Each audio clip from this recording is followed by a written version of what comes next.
Welcome sa aming bahay sa Cavite! Tara! Let's get in! Sobrang madamo pa mo. Tara! Dito po tayo from the main door. Dito na yung ating kitchen. At maliit pa siya. So, ang gagawin natin, palalakihin natin siya dito. Magkakaroon tayo ng mga construction na magaganap for our kitchen area. And yan ang ating, i-video natin yan ulit para updated kayo.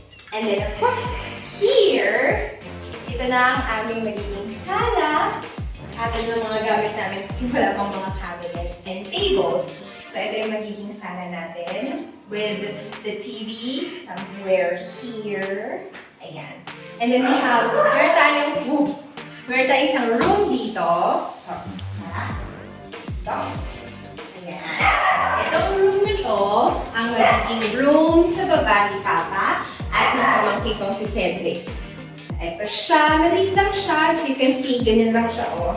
Pero, i-convert natin ito into sofa bed, yung magiging furniture para magiging ayos. So, meron tayong mga pintana and this one as well. Yan. Ngayon, dito tayo sa hagdanan. So, natin kasi itong mga gamit. So, punta tayo sa second floor.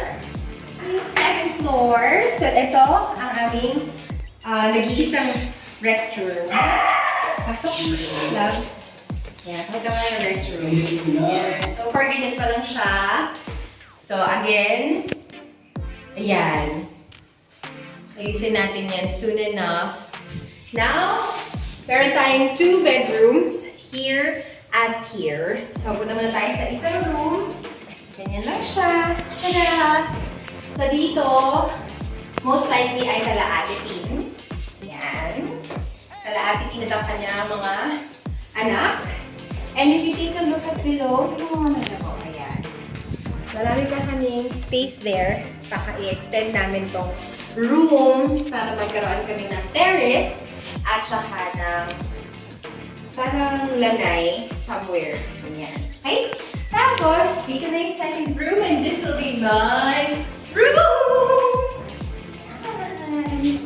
So, ito yung room ko. Love, go ahead. Ayan. Yeah.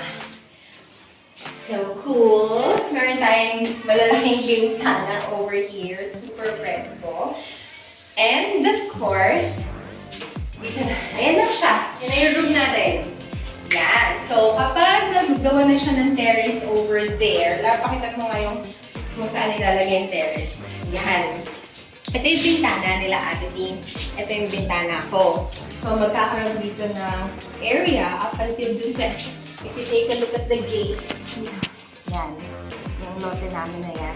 Gagawin tong terrace. Tapos, babakbakin to, most likely, at gagawin tong door. Papunta dun sa terrace na ipapagawa soon. So, ito yung labas ng bahay namin. And ito ay gagawin area for ito yung malunggay. pag nagtatayo anong anik-anik. Yung malunggay nila. Landscape siya. Yan. Ano pa siya? Hindi ko madaanan dahil puno ng dabo. Ayan. That's it. Thank you po sa aming sa pagbisita. Tapos na po ang aming empty house. See you soon. Bye!